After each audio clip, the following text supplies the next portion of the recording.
네, 에베소서 강의 39번째 시간입니다. 성도답게 말하라 라는 제목으로 하나님 말씀 함께 나누도록 하겠습니다. 에베소서는 이제 3장까지 복음이 무엇인지에 대해서 아주 함축적이고 간략하게 바울이 말하고 있습니다. 굉장히 방대한 그 복음에 대한 내용을 이 짧은 3장을 통하여 나타내고자 할 때는 아마 바울이 굉장히 단어 하나나 문장들을 신중하게 선택하고 또 서술을 했을 것입니다. 그 당시에 사람들은 사실 우리보다 훨씬 더 글을 쓰는 것 또는 말하는 것에 있어서 탁월했습니다. 언변술이 굉장히 탁월했던 시기였습니다. 그래서 편지 하나를 쓰더라도 우리가 지금 이런 종이로 활자된 것을 보지만 그 당시에는 파피루스라고 굉장히 흔하지 않은 그런 어떤 나뭇잎에다가 이걸 썼기 때문에 그걸 두루마리로 이렇게 해서 전달이 되어졌거든요. 그러니까 굉장히 귀한 것이죠. 편지 자체가. 바울이 에베소서나 로마서나 고린도전서를 쓸 때도 그 모든 성경의 내용을 이미 머릿속에 다 담고 나서 한 가지 한 가지 조근조근 불러주게 되었던 것입니다. 왜냐하면 실수를 하면 안 되니까. 그 당시에 바울은 굉장히 탁월했던 신학자였고 또 학문을 연구했던 사람이었기 때문에 이 에베소서의 말씀을 미리 전하기 전에 그 모든 구조나 틀들, 전하고자 하는 메시지들을 성령으로부터 받으면서 그가 아주 체계적으로 함축적으로 글을 써내려갔던 것입니다. 3장까지가 이제 복음에 대한 내용들, 너희가 복음이 무엇인 줄 아느냐 라는 것을 설명해 놓고 그 복음에 너희가 초청을 받아서 이제 하나님의 자녀가 되었다. 그리고 하나님의 자녀가 된 것은 너희 힘이나 능력으로 된 것이 아니라 그 모든 과정이 이미 창세전부터 계획하신 하나님의 계획과 그 은혜 가운데 이루어졌다라고 말하고 있는 것이 바로 3장까지의 내용인 것입니다. 그래서 그 은혜를 아는 자들이 어떻게 살아가야 되는가에 대한 부분을 4장에서부터 쭉 나열하고 있죠.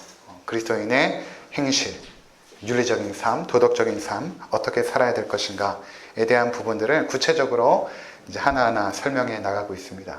여러 가지가 있겠지만 바울이 생각할 때 가장 중요한 것들을 언급하고 있습니다. 그것은 바로 너희가 부르심을 받은 그 부르심에 합당하게 행해야 되고 성도답게 행해야 되고 그러한 것들은 결국 예수 그리스도를 본받는 것인데 그러한 삶으로 나아가야 된다라는 부분들을 말하고 있습니다. 우리가 기억해보면 4장에서 우리가 말하는 것들, 어떻게 말해야 되는가, 언어의 습관에 대한 문제들 살펴보았고 또 용서에 대한 부분도 우리가 한번 성경 말씀을 통하여 바울의 또 조언을 들으면서 살펴보았습니다. 또 우리 안에 일어나는 그 분노에 대한 문제들에 대한 부분도 오늘 살펴보았습니다. 그리고 이제 5장에 넘어가면서 이 바울이 다시 한번 이 말하는 것에 대해서 반복하고 있는 모습을 보게 되거든요. 말하는 것. 오늘 본문을 보게 되면 성도답게 말하라 라는 주제인데 이미 4장에서 했던 언급을 다시 한번 하는 것입니다. 그러니까 성도들이 말하는 것이 얼마만큼 중요한가 라는 것을 우리가 다시 한번 깨닫게 되는 것 아니겠습니까? 전에 말씀드린 것처럼 이 말이라는 것은 우리의 영혼에 영향을 미치죠. 영혼에까지 영향을 미칩니다.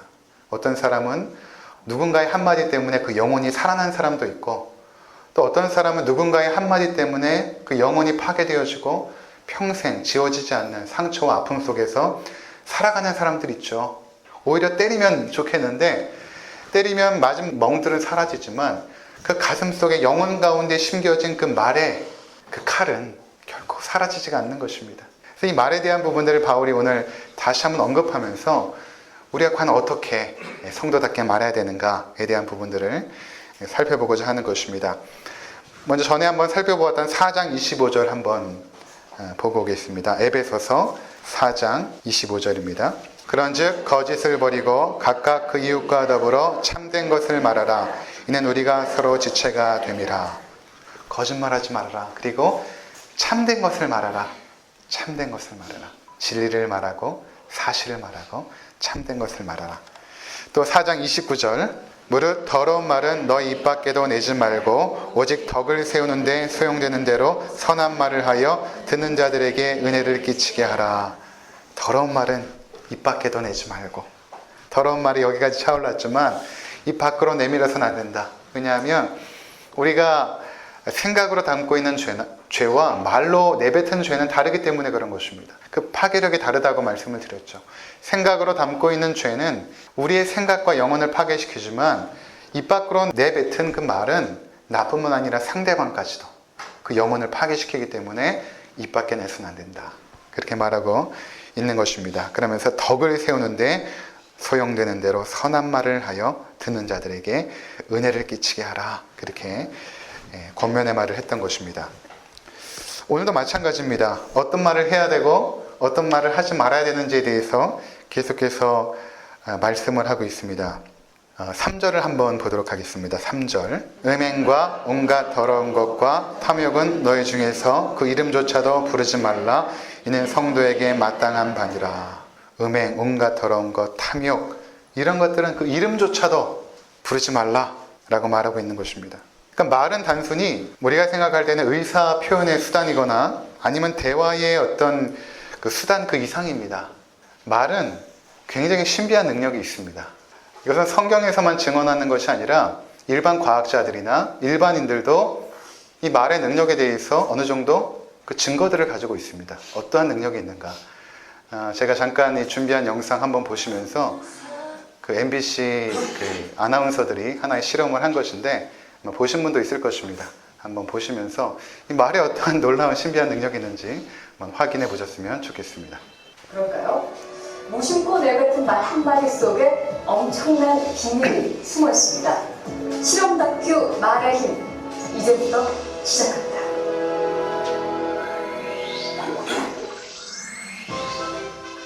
여기 막 지은 쌀밥이 있습니다. 그리고 각각의 병에 좋은 말과 나쁜 말을 붙이면 실험 준비는 끝입니다. 안녕하세요. 네, 안녕하세요. 카페입니다. 이게 뭐예요? 앞으로 한 달 동안 네. 한쪽 병에는 좋은 말씀을 좀 해주시고요. 그리고 한쪽 병에는 듣기 싫은 말씀을 좀 해주세요. 뚜껑을 열고요. 알아들을까요? 고맙습니다. 아, 예쁘다. 냄새 날 것 같아. 짜증나. 미워. 카메라 앞이라든지 짜증나도 너무 짜증 안 나게 얘기하시잖아요. 제대로 한번 짜증 나게 네, 할까요? 짜증. 짜증나. 힘들어요. 이런 말 못하는데. 고맙습니다. 짜증나. 감사합니다. 짜증나. 예쁘다. 아유, 짜증나. MBC 아나운서실과 일반 사무실 모두 5곳에 전달했는데요. 4주 후 과연 어떤 변화가 생길지 함께 기다려볼까요? 4주 후. 안녕하세요. 안녕하세요. 찾아왔습니다. 맡기신 물건이요? 이거죠? 그리고 두 눈을 믿기 힘들 정도로 차이는 분명했습니다. 고맙습니다. 예쁘잖아요. 하얗고 뽀얀 곰팡이가 많이 생기긴 했는데 하얗고 뽀얀 곰팡이가 있고요. 이거는 좀 짜증나는 곰팡이가 생겼다니까 이 붙은 이름 그대로 따라간 것 같아요. 좋은 말을 들려준 쌀밥에선 구수한 누룩 냄새가 났지만 나쁜 말을 들려준 쌀밥은 썩어버렸습니다. 대체 어떻게 했길래 이런 차이가 난 걸까요? 사랑해 사랑해 너무 예쁘다 고맙습니다. 다다다다다 쏘아붙고요. 그리고 나서 가끔 예쁘잖아요. 그럼 많은 얘기도 안 했어요. 너무 미워 짜증나 이렇게 하고 딱 놓거든요. 근데 저도 진짜 신기한 거예요. 차이가 이렇게 확연하게 보이니까. 저 사실 처음 이 실험 의뢰를 받았을 때 반신반의 했거든요. 이 말 한마디로 이렇게 차이가 생길까. 근데 눈을 딱 보니까 저도 사실 좀 안 믿겨지고요. 신기하죠. 귀가 그렇게 달린 것도 아니고 여기 뭐 세관부리관이 들어가 있는 것도 아닌데 혹시 물어보는 귀가 밥에 있나요? 상차이부터 이쪽이 막 변화가 되니까 좋은 말을 해야 되겠다라는 생각? 그다음에 사람들한테도 속상한 일 있거나 있을 때도 좋은 말을 많이 해서 이 사람들이 더 변화됐을 때도 이렇게 변화되지 않을까라는 생각이 들었습니다. 굉장히 좀 놀랐고요. 처음 주셨을 때는 과연 될까라는 생각을 많이 했었는데요. 이제 이렇게 된 거 보니까 이쁜 말을 좀 많이 써야겠다는 생각이 듭니다.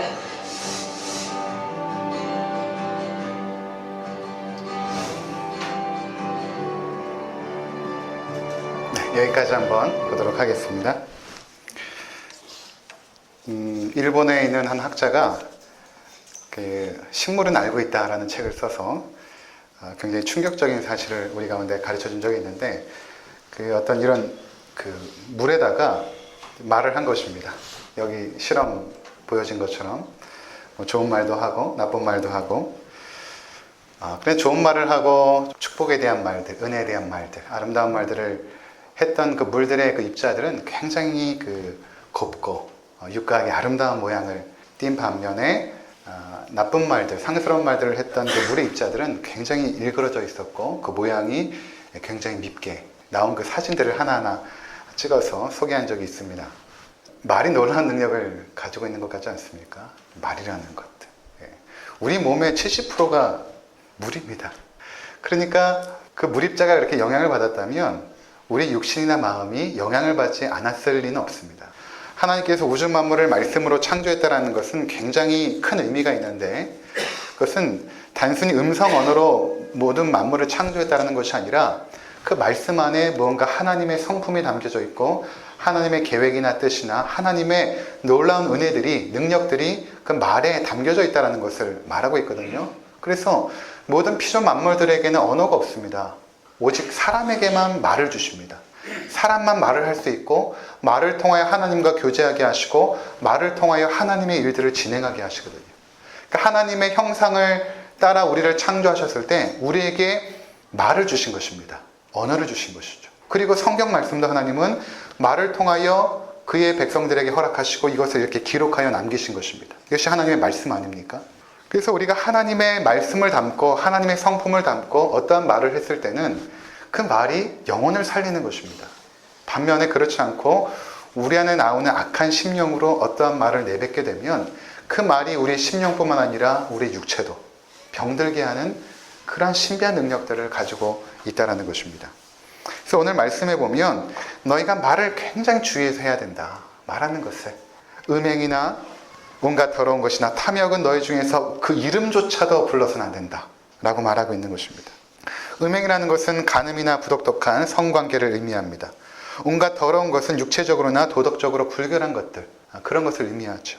탐욕이라는 것은 단순히 욕심 이상을 넘어서 우리가 뭔가 부정적인 방법으로, 불법적인 방법으로 어떤 나의 이익을 얻고자 하는 그러한 모든 의도된 말들, 그러한 것을 탐욕의 말이라고 말하는 것입니다. 그런 것들을 너희 입에 담지 말라. 너희 입에 담지 말라. 그러니까 성도들의 대화 속에서 이러한 것들은 주제가 되어서도 안 되고 우리 입에 이러한 단어조차도 담지 말라는 것입니다. 음탕한 것들, 더러운 것들, 욕망에 대한 것들, 그런 것들 입에 담지도 말라는 것입니다. 근본적으로 차단하라는 것입니다. 오늘날 이 부분에 있어서 한국 사회에 급격하게 변화의 바람이 불고 있죠. 예전에는 그렇게 문제의식을 느끼지 못하다가 이제는 직장 내에서 뭔가 성적인 수치심을 불러일으킨다든가 어떤 모욕적인 발언을 하면 이제는 그것을 고소를 할 수 있습니다. 이전에는 그런 의식이 별로 없었어요. 그러다가 국민의식이 함양이 되고 또 교육에 대한 수준이 높아지면서 이런 것들이 문제가 있구나 라는 것을 이제는 직장인들도 세상에서도 어느 정도 인지하기 시작했습니다. 근데 이미 성경에서는 2000년 전에 이미 이러한 것들을 언급하고 있는 것입니다. 성경에서 뭐라고 말하냐면 성도에게 마땅한 바니라. 성도에게 마땅한 바다. 성도는 그렇게 말하는 자들이 아니다. 그렇게 말하고 있는 것입니다. 여러분, 우리가 하나님의 자녀가 될 때에 그에 걸맞는 교양과 성품이 요구됩니다. 우리가 배움이 깊던지 간에 짧던지 간에 또는 평탄한 삶을 살았던지 또는 어려운 삶을 살았던지 우리의 부모님이 교양이 있었던지 그렇지 않던지 지금 내가 성도가 되었다면 성도에 걸맞는 교양과 성품이 요구된다는 것입니다. 그래서 에베소서 4장에서 옷을 벗고 있는 것을 통하여 설명을 하죠. 옷을 벗고 있는 것을 통해서. 우리가 여러분 군대에 가면 군복을 입지 않습니까? 제가 목사로서 설교할 때는 운동복을 입지 않습니다. 양복을 입고 정갈하게 설교를 하죠. 뭔가 옷을 바꿔 입는다는 것은 그에 걸맞는 교양과 성품을 요구받는다는 것입니다. 그러니까 우리가 옛사람을 벗어버리고 4장에서 옛사람을 벗어버리고 새 사람을 입으라 했을 때 그 새 사람에 걸맞는 교양과 성품을 여러분들이 갖춰야 된다는 것입니다. 그 중에 하나가 너희가 성도답게 말하라. 성도답게 말하라. 베드로 사도는 성도들의 정체성을 이렇게 언급하고 있습니다. 베드로전서 2장 9절에 보니까 이렇게 말합니다. 너희는 택하신 족속이요 왕 같은 제사장들이요 거룩한 나라요 그의 소유된 백성이니. 택하신 족속이고 왕 같은 제사장이다, 이렇게 말합니다.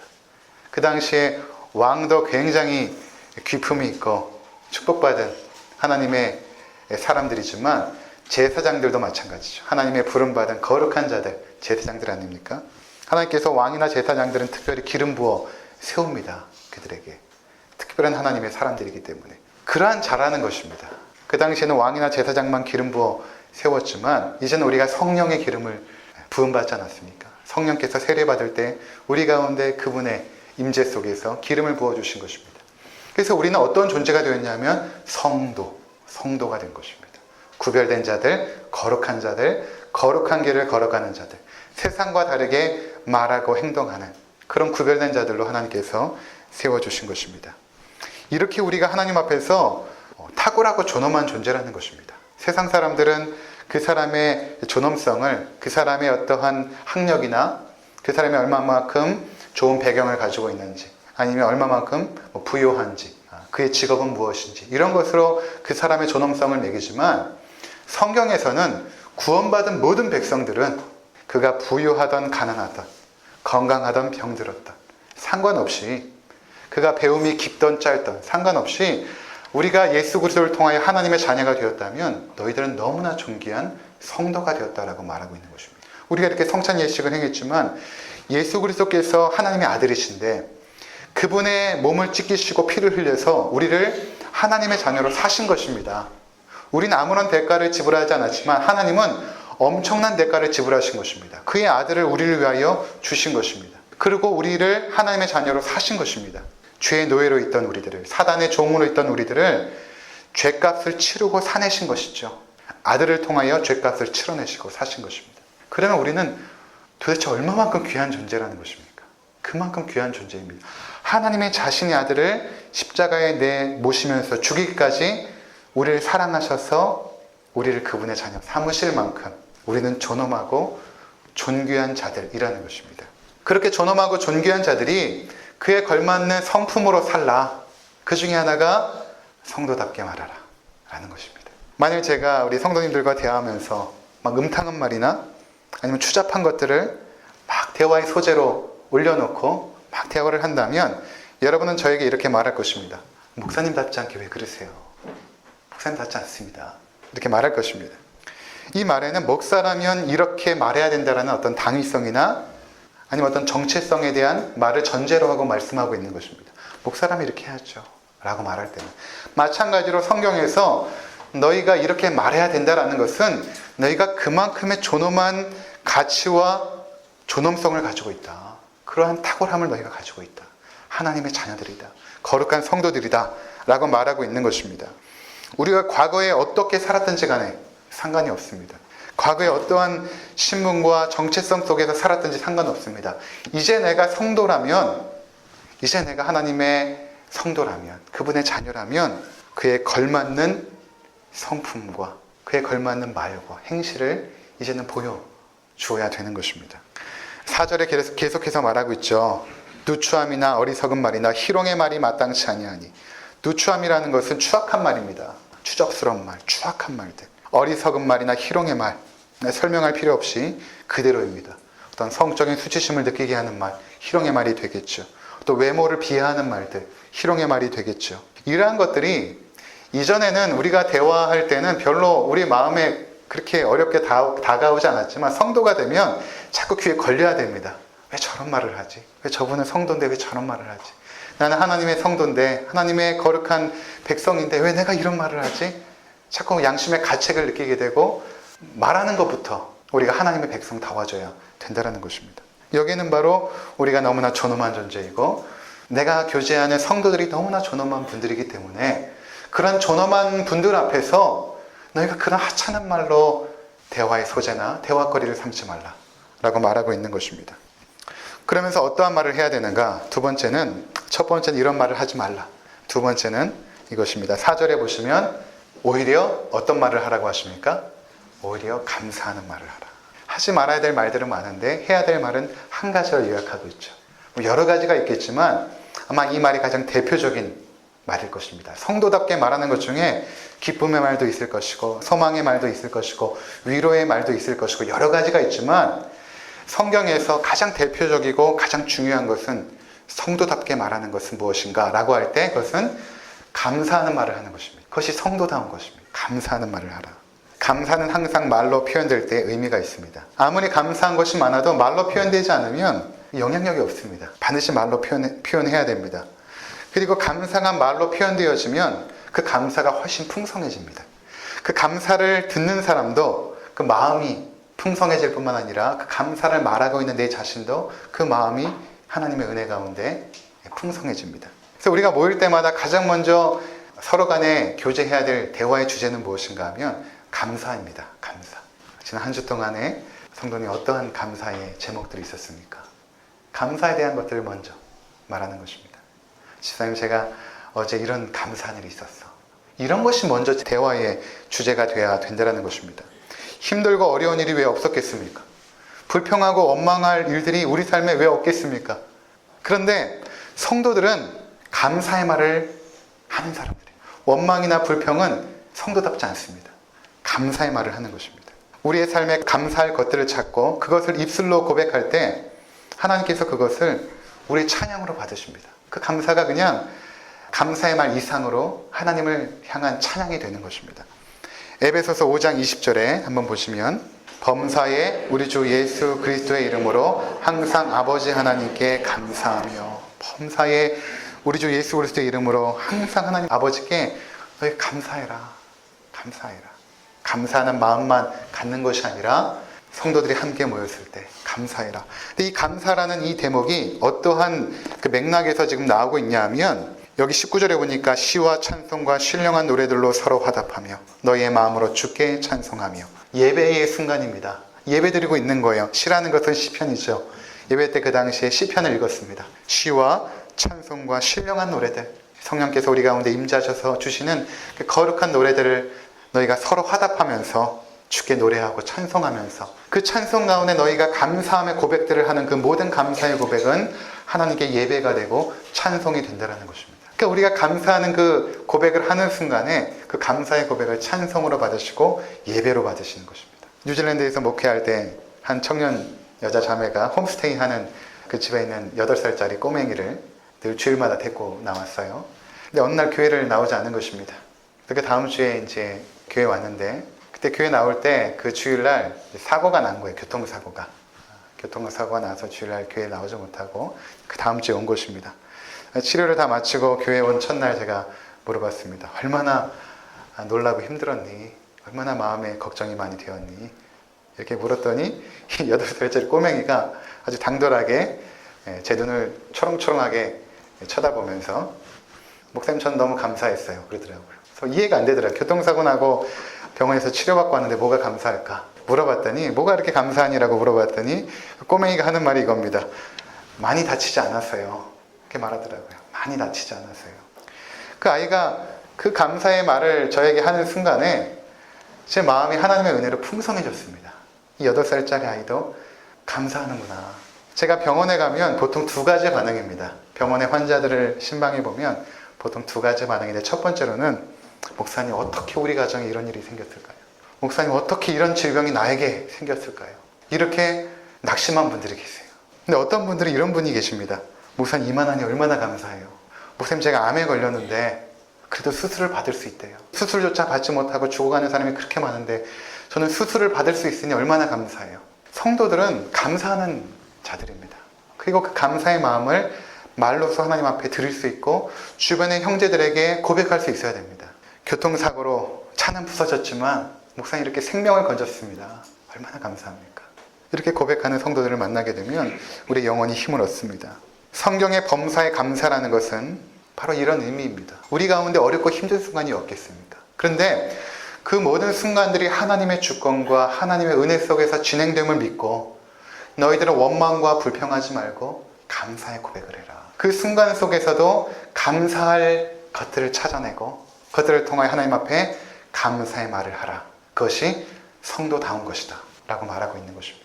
여러분, 이스라엘 백성들은 출애굽하여서 광야 여정 중에 그들이 결국 하나님의 심판을 받게 되는데 그 가장 중요한 원인이 무엇이었는 줄 아십니까? 가장 중요한 원인은 원망과 불평입니다. 하나님께서 애굽에 종살이하던 이스라엘 백성들을 건져내어서 그들에게 만나로 먹여주시고 고기가 먹고 싶다고 하니까 메추라기를 통하여 그들을 먹이시고 물이 없을 때 물을 내어셔서 그들을 먹이게 하셨습니다. 그들은 죄악된 상황 속에서 하나님의 놀라운 백성으로 구원을 얻게 된 것이죠. 그런데 그들이 무엇을 불평하냐 하면 물이 없다라고 불평을 하고, 애굽에 있을 때는 마늘을 먹었는데 마늘이 없다라고 불평을 합니다. 여러분, 그것이 말이나 됩니까? 하나님의 구원을 받은 백성들이 애굽에 있을 때는 내가 마늘을 먹었다라고 불평하고 있는 것입니다. 그러니까 우리가 불평하는 내용들을 보면 그 풍성한 하나님의 은혜를 다 잃어버리고 그 몇 가지의 불평거리를 가지고 하나님 앞에 원망하고 탄식하고 낙심하는 것입니다. 그러니까 하나님께서 성도들이 불평하고 원망하는 것을 굉장히 싫어하십니다. 그래서 그들을 심판하시죠. 너희가 광야에 있을 때 나를 원망하였노라. 나에게 불평하였노라. 성도답지 않은 것입니다. 성도답다라는 것은 아무리 낙심된 순간에도 항상 기뻐하며 쉬지 말고 기도하며 범사에 감사할 수 있는 것입니다. 왜냐하면 우리는 구원을 받았기 때문에, 구원받은 하나님의 백성이 되었기 때문에 암에 걸려도 고통 가운데 죽어도 하나님의 자녀가 되지 않습니까? 그러니까 하나님의 구원을 생각하면 감사할 수 있는 것입니다. 그리고 우리의 삶 여기까지 오는 동안에 하나님의 세밀한 능력의 손길이 우리와 한 번도 떨어져 본 적이 없습니다. 우리가 침 삼킬 동안에도 그분의 사랑은 우리 가운데 항상 있었기 때문에 지금 당장 나에게 처해진 아픔과 고난과 어려움이라 할지라도 그것을 오히려 하나님의 은혜를 이루는, 합력하여 선을 이루는 과정으로 믿고 감사할 수 있을 때에 그것이 성도답다라는 것입니다. 세 번째로는 너희가 감사하는 말을 해야 될 뿐만 아니라 너희 중에 성도들 가운데 음탕한 말이나 누추한 말이나 어리석은 말이나 탐욕적인 말을 하는 사람들과도 사귀지 말라, 이렇게 말하고 있는 것입니다. 그러니까 성도답다라는 것은 어떤 의미가 있냐면 사람을 가려서 사겨라 라는 것입니다. 사람을 가려서 사겨라. 7절에 한번 보시겠습니다. 7절. 그러므로 그들과 함께하는 자가 되지 말라. 이 그들과 함께하는 자가 되지 말라 할 때 이 그들은 어떤 자들이냐면 5절입니다. 5절. 너희도 정녕 이것을 알거니와 음행하는 자나 더러운 자나 탐하는 자 곧 우상 숭배자는 다 그리스도와 하나님의 나라에서 기업을 얻지 못하리니, 이렇게 말하고 있죠. 결국 무슨 말인가 하면 그렇게 말하는 자들은 그런 사람이라는 것입니다. 이해가 되십니까? 그렇게 말하는 자들 치고 그렇지 않은 자가 없다는 것입니다. 탐욕을 말하는 자들은 탐욕적인 사람이고 음탕한 것을 말하는 자들은 음탕한 사람이라는 것입니다. 그러니까 너희가 그런 사람이 되어서도 안 되고 그런 사람과는 도무지 사귀지 말라. 그러면 세상에 나가면 대부분 그런 사람인데 우리가 그런 사람들과 사귀지 않으면 어떻게 그들을 전도하겠습니까? 그래서 이 부분에 있어서 고린도전서에서 이런 말씀을 하십니다. 우리 잠깐 찾아보고 돌아오도록 하겠습니다. 고린도전서 5장 9절에서 13절입니다. 내가 너희에게 쓴 편지에 음행하는 자들과 사귀지 말라 하였거니와 이 말은 이 세상에 음행하는 자들이나 탐하는 자들이나 속여 빼앗는 자들이나 우상 숭배하는 자들을 도무지 사귀지 말라 하는 것이 아니니 만일 그리하려면 너희가 세상 밖으로 나가야 할 것이라. 이제 내가 너희에게 쓴 것은 만일 어떤 형제라 일컫는 자가 음행하거나 탐욕을 부리거나 우상 숭배를 하거나 모욕하거나 술 취하거나 속여 빼앗거든 사귀지도 말고 그런 자와는 함께 먹지도 말라 함이라. 밖에 있는 사람들을 판단하는 것이랴 내게 무슨 상관이 있으리오마는 교회 안에 있는 사람들이야 너희가 판단하지 아니하랴. 밖에 있는 사람들은 하나님이 심판하시려니와 이 악한 사람들은 너희 중에서 내쫓으라. 아멘. 자, 그러니까 지금 사귀지 말라고 하는 사람들은 세상에 있는 사람들이 아닙니다. 그들에게는 우리가 나가서 복음으로 전도해야 될 필요가 있죠. 그렇죠? 그러니까 10절에 보니까 이 말은 이 세상에 음행하는 자들이나 탐하는 자들이나 속여 빼앗는 자들이나 우상 숭배하는 자들을 도무지 사귀지 말라 하는 것이 아니니 그리하려면 너희가 세상 밖으로 나가야 할 것이니라. 무슨 말이냐? 세상 밖으로 나간다는 것은 세상에서 살 수 없다라는 것입니다. 너희가. 그러니까 세상에서 우리가 살아가려면 이런 사람들을 만날 수밖에 없다라는 것입니다. 그러니까 너희가 관심을 갖는 것은 이 세상 사람들이 어떠한 행위가 아니라 그들이 하는 말이 아니라 11절에 이제 내가 너에게 쓴 것은 만일 어떤 형제라 일컫는 자가 너희 형제 가운데 교회 안에 공동체 가운데 우리가 믿음으로 교제하는 어떤 분들 가운데 그런 말을 하거나 그런 행위를 하는 사람이 있다면 사귀지도 말고 함께 먹지도 말라 이렇게 말합니다. 함께 밥도 같이 먹지 말라. 굉장히 단호하죠. 하나님께서 우리 가운데 말씀하시는 것은. 13절에 이렇게 말합니다. 이 악한 사람들은 너희 중에 내쫓으라. 무슨 말인가 하면 너희가 하나님의 존엄한 백성이 되었다면 그렇게 행동하거나 말할 수 없다는 것입니다. 그들은 성도들이 아니라는 것입니다. 그리고 너희들이 성도들 가운데 그런 사람들이 있다면 그 악한 행위들이 너희 가운데 거룩함과 순결함을 아주 급속하게 파괴시키기 때문에 너희들은 그런 자들을 내쫓아야 된다. 성도답다라는 것은 성도답게 말하고 행동하는 것입니다. 시편 1편에 보면 이렇게 말씀하십니다. 복 있는 자들이 어떠한 자들인가? 복 있는 사람은 악인의 꾀를 따르지 아니하며 죄인의 길에 서지 아니하며 오만한 자들의 자리에 앉지 않습니다. 악인의 꾀를 따르지 않고 죄인과 함께 길에 서지도 않습니다. 그리고 오만한 자들과 함께 자리를 함께 하지도 않습니다. 이것은 왜 그런가? 우리가 그만큼 연약하기 때문에 그런 것입니다. 그런 사람들과 가까이 지내게 되면 우리도 쉽게 물듭니다. 영향을 받습니다. 여러분, 불평하고 원망하는 사람들과 같이 지내보십시오. 여러분 영적으로 피폐해질 것입니다. 여러분들도 같이 불평하고 원망하게 될 것입니다. 근데 주변에 항상 감사하는 분들이 계세요. 형편은 여전히 힘들고 어려워요. 가족 가운데 육체적으로 어려운 가운데 병들어 지내고 있는 분들도 계시고, 무엇으로 보거나 힘들고 어려운 상황 속에서 감사의 고백을 하는 사람들 여러분 만나시기 바랍니다. 그러면 여러분의 영혼이 살집니다.